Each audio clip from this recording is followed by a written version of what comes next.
Welcome back to Mornings with Dave King and Matt Martin. We are broadcasting from the Thacker Jewelry Studios. Start your story with engagement rings and wedding bands from Thacker Jewelry, online at thackerjewelry.com. We've got Curtis Parrish on the phone, the county judge of Lubbock County. Curtis, how have you been?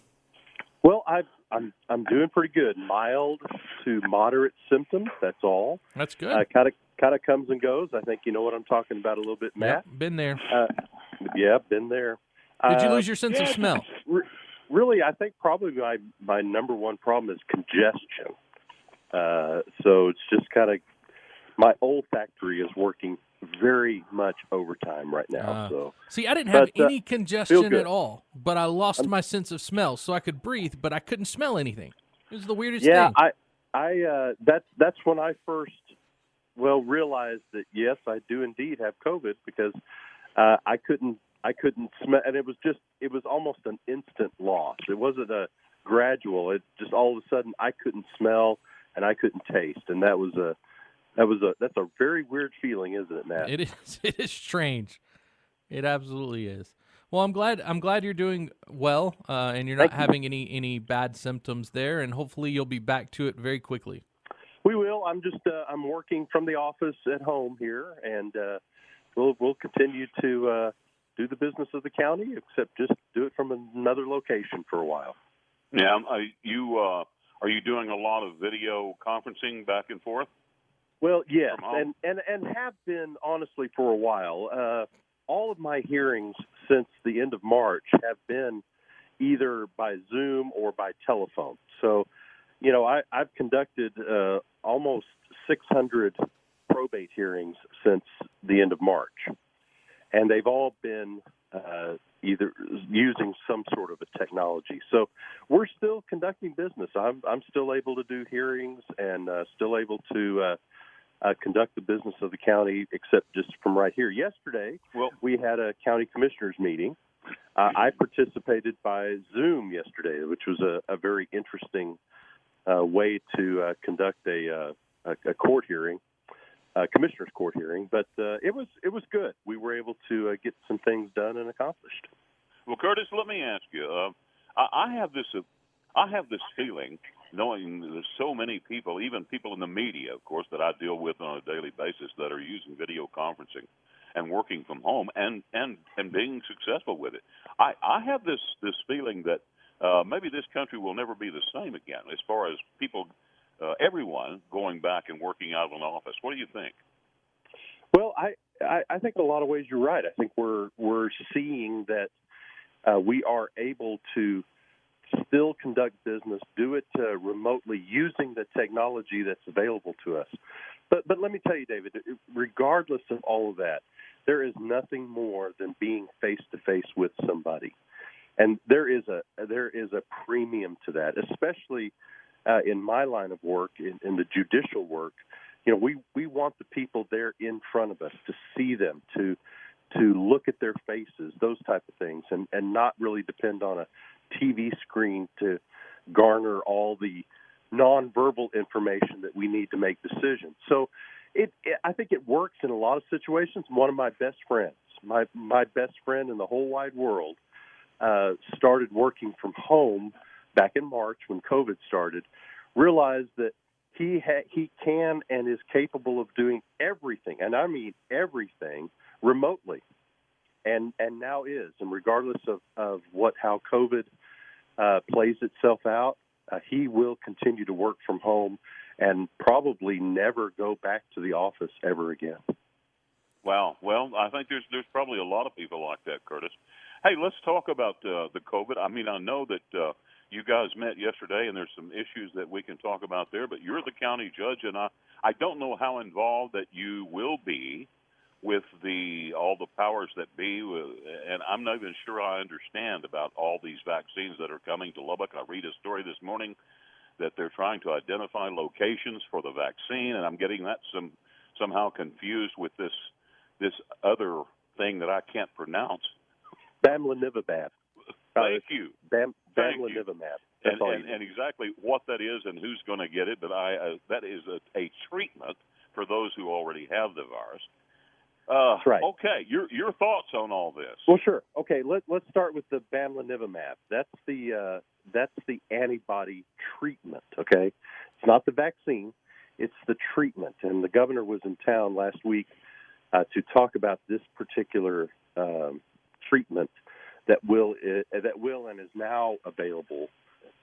The purpose of this, and it's antibody, which means that folks like Matt who have had COVID will go in and donate plasma, and then what they do is then they take that plasma if you do have those antibodies, and then they're able to create a treatment for that, so that when you are infused, it's an IV infusement, and you are infused with this treatment, it will help mitigate the symptoms of COVID on people who have it. So it's not a cure; it's a treatment. Now, because of that, they are reserving this for really the most vulnerable. First of all, before we go on, when we talk about treatments, when we talk about vaccines, right now, the treatments and vaccines have one purpose, and that is to lower the hospital capacity. Okay, I want to be very clear. That was the governor was very clear about that. He said this is its purpose. We're going to relieve our healthcare workers of the burden that they are bearing in treating COVID in our community. So when we're talking about this treatment, this bamlanivimab, what we're talking about is giving it to the most vulnerable who would have otherwise, without treatment, ended up in the hospital, ended up in ICU. So that's who it's targeting, those who are 65 and older, those with comorbid conditions like diabetes, heart disease, those type of things. As this antibody treatment becomes more available, it will be distributed to more of the population. But right now, there's only 300 treatments available in Lubbock. Now, I expect about 200 more next week. Okay, so this is for those who are already hospitalized, and it's an IV infusion. That's correct. That's correct. And those who are hospitalized that are really suffering from this, that are either on ventilator or about to be on a ventilator, those type of things. We're limiting it to that because the antibody treatment is limited. There's not as many as we would like. Now, for the vaccine, so is it not story. A little too late once they get on the ventilator, though? It sounded like the No, governor said that actually, that it has to be given at the right time. Actually, what we're looking at, Matt, this was the treatment that was given to President Trump. Right, but he was given it very early, was he not? He was, and it was very successful. And what we're seeing in some of the studies that are coming from the CDC and the WHO is that at any moment during your course of COVID, when this treatment begins, it is, I'm not going to call it a miracle drug. I'm really not. But it lowers those symptoms or lowers the condition of the symptoms dramatically almost immediately. Well, and another thing that's fantastic. I could be wrong, but I think my understanding of it was that a lot of people's bodies aren't really getting the response. In other words, they're not getting those antibodies going, and so that actually helps them to get those antibodies going. Those antibodies being in their blood. Correct. That's how those monoclonal antibodies work. I'm a lawyer. I'm not a scientist. I understand. But I'm not either. What I do know, what I do know is that if we can get the most vulnerable on this treatment, we can save their lives, and thus, remember, what is the goal of these treatments, and that is to lessen the impact on our hospitals and healthcare workers. That's Curtis, the whole point. And please let me jump in here, because there's been a lot of misinformation about this, or I should say probably misunderstanding about this. We're hearing some voices from the hospital that are talking about the urgency of and the how bad shape we're in as far as potential hospital beds. Give us the straight up with that. It is urgent, and I'll tell you, we've got 3 Blue Med hospital tents that are parked here in Lubbock. That ought to point out what the nature of the emergency is. And here's the other thing. This is another clue on how emergent this issue is. Right now, here in Lubbock, we have between 400 and 500 healthcare workers who are at home, just like I am right now, who are being quarantined either because they have the virus or they've had close contact with someone who has. That is impacting our healthcare system in Lubbock dramatically. And if you don't have the workers, don't matter how many hospital beds. It doesn't matter how many hospital beds you have. You could have 100 beds in a hospital with 4 nurses, and you can only treat 12 people. So it doesn't matter how many empty beds we have. We have to have the healthcare workers. And Lubbock County is a healthcare community. We are a healthcare community, and this is our opportunity to stand up and support our healthcare workers. All right. Okay, Curtis, hold on. Yeah, it's we got to take a break, and then we'll come right back. How about? Welcome back to Mornings with Dave King and Matt Martin. We're going to jump straight to the phones with Curtis Parrish, the county judge here in Lubbock County. Good morning, Curtis. What happened yesterday in the meeting, in the county commissioners' court meeting? Well, one of the biggest topic of discussion, mostly was just regular business, but the biggest topic of discussion we had yesterday was with the Lubbock County Expo Center. Right now, things have been kind of I won't say in neutral, but they've been in slow motion while we all deal with the COVID. What we were trying to do yesterday was trying to get this project back on track. One of the things that we will be doing in Lubbock County is creating a citizens board. And this citizens board will oversee both the construction and the operation of the multipurpose arena, the Expo Center, during its building and during its operation phase. We're setting about that process right now. Each county commissioner will be identifying 2 members that come from their respective precincts and to put on this board. As the county judge, I will appoint one, the chairman of the board. This board will be empowered to oversee the project. Mostly as we now go forward as the Lubbock County Expo committee that's already in place has already got the design and development. We're probably halfway through right now, design and development. Once we get all of those plans completed and done by, hopefully, when I say hopefully by the spring or early summer of next year, we will be able to start the process of securing all the funding so that we can get this facility built. So at this point, is funding a roadblock? I mean, is that something we've run into as a problem? Well, it's not necessarily a roadblock as much as speed bumps. How about that? Since COVID began, we had a downturn in our hotel occupancy tax. We are seeing that downturn reverse, so that the income that we lost when people stopped coming to Lubbock, stopped staying in hotels, we stopped that. That has rebounded, and we're actually seeing some increased numbers so far. So bonding-wise, we should be in good shape. The other problem, though, is that nationwide that's not the case. That being said, we've got a lot of our banks and our lending institutions that are a little leery of issuing municipal bonds for projects like this, depending on a specific hotel tax type thing.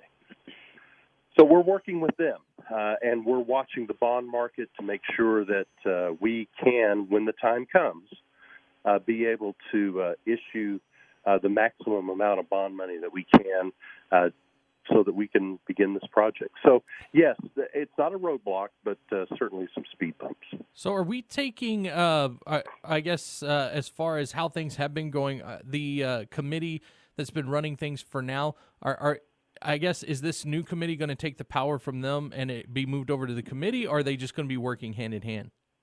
They'll be working hand in hand. Ideally, the committee that's in place now, this nonprofit organization with Randy Jordan and Brent Lampkin and those folks, they will still stay very active. They will be an active voice in this process. Okay, Curtis, can you stay over for one more segment? We got to take a quick break. All right. This is News Talk 95.1 FM, 790 AM KFYO. We'll be right back with Curtis Parrish, County Judge, Lubbock County.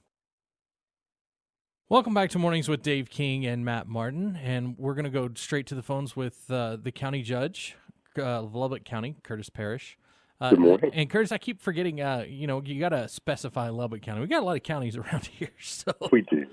Well, and speaking of that, I do want to offer some condolences to one of our neighbors, County Judge Ernie Hottesell, who's up in Potter County. This is Randall County. This is Amarillo. He has he's the county judge in Randall County. Passed away over the weekend from COVID. And so Lubbock County certainly offers its sympathies to the Hottesell family and to all the citizens of Randall County. Okay. So, Curtis, I was just wondering, was there anything else going on yesterday as far as other business that I know that the big one's the Expo Center, and we have had a lot of questions about where that stands. But was there anything else that happened yesterday? No, not really, Matthew. We're just this was just kind of a regular course of business type of meeting. We spent probably the majority of our time talking about hearing a presentation about the Expo Center.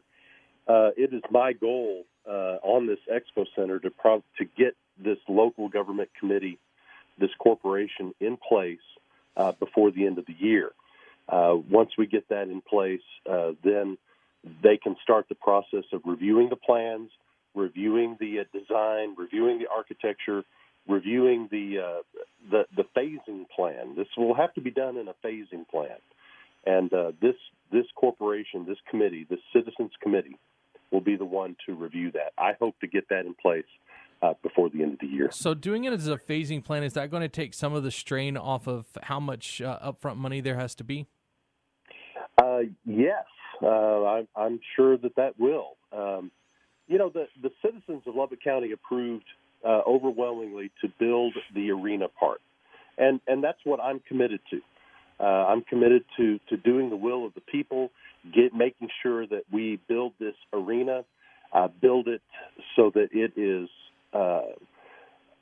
not just suitable, but that is completely what the citizens of Lubbock County and West Texas need for the next 40 to 50 years. So that's my commitment. Now, all the other stuff, all the other buildings that go along with this arena, that's what this committee has been working on. So I'm committed to the arena, to making sure that the arena, the warm-up facility, that part, the main part, is done right and correct and for the citizens of Lubbock County.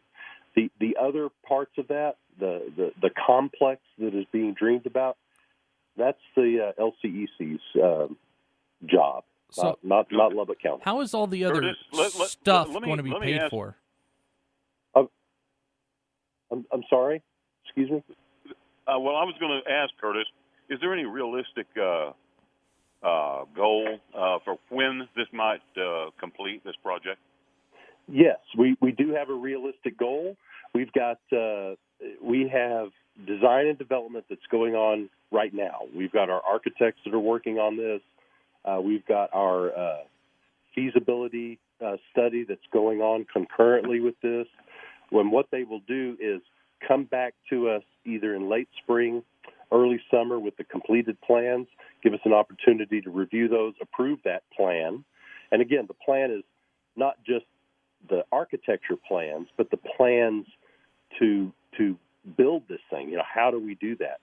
And again, a will lot the of it citizens, depends on, and then will it the depends on the citizens have bonding any market. input? So we could be looking at the summer, late summer of next year when we begin construction.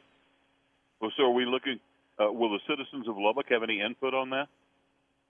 Yes, through this committee that Lubbock County is putting together, we will be having a 9-member committee, a citizens committee that will be in charge of reviewing all of these plans, reviewing all of the architecture, and then coming back to the Commissioners Court for recommendations. That's the purpose of us putting together this citizens committee. It will be open, it will be transparent, and we absolutely ask for any citizen involvement in that. This is the time right now to contact your county commissioners and say either you want to participate in this committee or you want to have input of some kind in this committee. We will be doing that prior to the end of the year. So, Curtis, one of the things that you were talking about was all this other stuff that is being looked at. The taxes that are there right now are just for the arena part. That's correct. What's going to pay for all that other stuff? This is what the LCEC, the Lubbock County Expo Center Committee, has been doing. They've been fundraising. They've gone out and they've established endowments.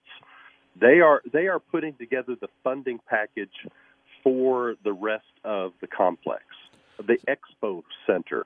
So is there any long-term, do they have any long-term plans to try and get more tax money out of it? No long-term plans, no short-term plans. That is not an option that's on the table. Okay. Because I know a lot of people have wondered about that. So, well, I can tell you from where I sit as county judge, that option is not on the table. And the other option that is not on the table is using any ad valorem tax, any general revenue funds for this project. Zero.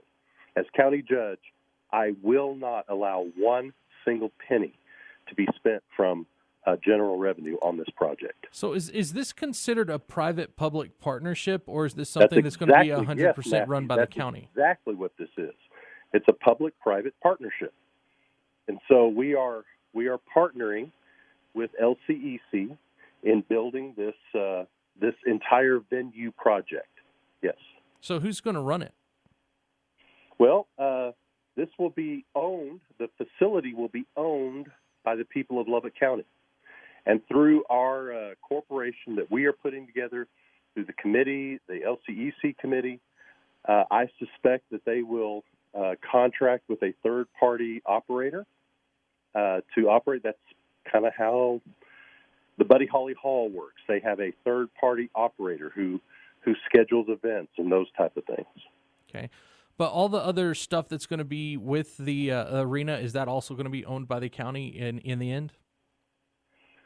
It will be on county land, I can tell you that. We have 80 acres of land there, and each one of these buildings and facilities that will be built will be eventually turned over to the citizens of Lubbock County. Okay. All right. And Curtis, was there anything else you wanted to go over? Not necessarily. I know we didn't talk about the vaccine. Okay. And the issue of the COVID vaccine. All right. Well, then let's take a little bit of time to talk about that. Yeah, let's take another quick break, and we'll come back. We'll talk about the COVID vaccine. Hopefully, come into Lubbock as quickly as they can get it out. I know that a lot of things are happening with that. Mornings with Dave King and Matt Martin. We'll be right back with County Judge Curtis Parrish. Welcome back to Mornings with Dave King and Matt Martin. We are broadcasting from the Thacker Jewelry Studios, and we want to go back to the phones with County Judge Curtis Parrish. Yes, good morning. Good morning. And you want to talk a little bit about the vaccine. I read a little bit about what the city of Lubbock, their I guess, council meeting yesterday, and I guess they're going to have a press conference today. Have you been a part of all this discussion as well? Yes. In fact, when the governor, unfortunately, when the governor came to town last week, that's when I tested positive, same day. Yeah. So I was not able to meet with the governor. But they didn't let you meet with the governor? I'm sorry? I said they didn't let you meet with the governor being No, positive? they didn't let me meet with it. They said, hey, you're positive, go home. So I went home. But it was what we're getting is we're coordinating with the state, also with the federal government, and also with the city, and looking at the distribution plan for this vaccine. Now, we're expected the vaccine expected.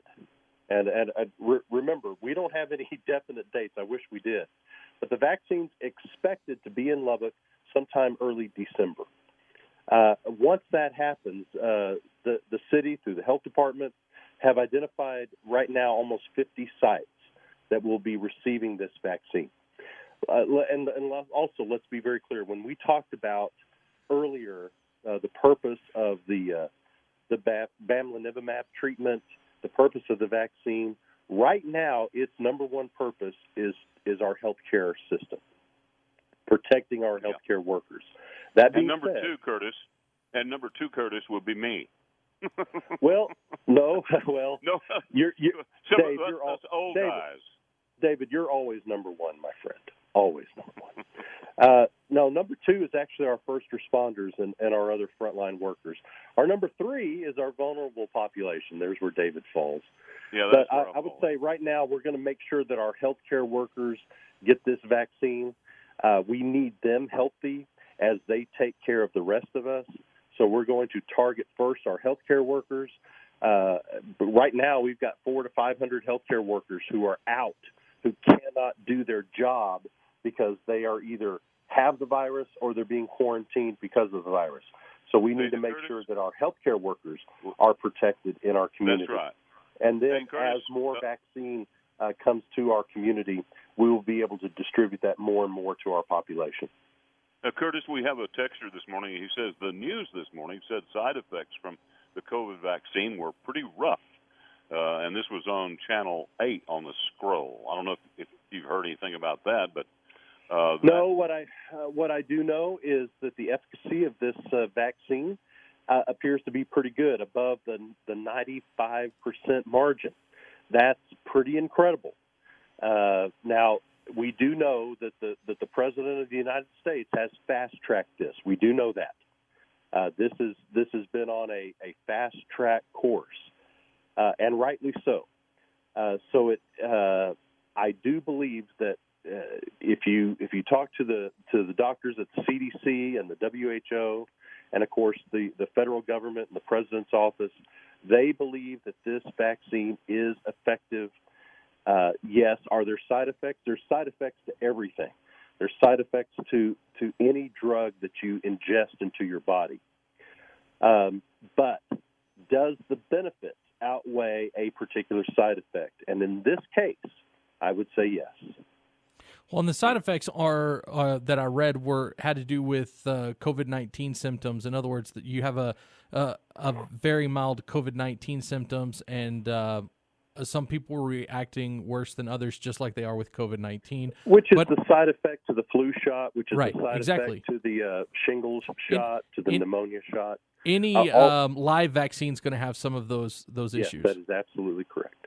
So, but that being said, for the most part, even with some slight COVID-19 symptoms, even if it's hard to take, it's much better in the long run than not getting anything at all or dying from it. Boy, no kidding.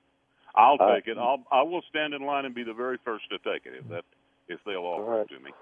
Dave King, I'm writing your name down. Please. All right, please do. We're good. All right, Curtis, thank you so much for coming on. We're running short on time, and I know that we talked about a lot today. There's a lot to talk about. We'll talk to you again soon. Yes, we Stay will. healthy, brother. Get healthy. We're getting better and better every day. My prayers is for all the people of Lubbock County. God bless you all. Thanks, Curtis. We'll be right back on News Talk 95.1 FM, 790 AM, KFYO.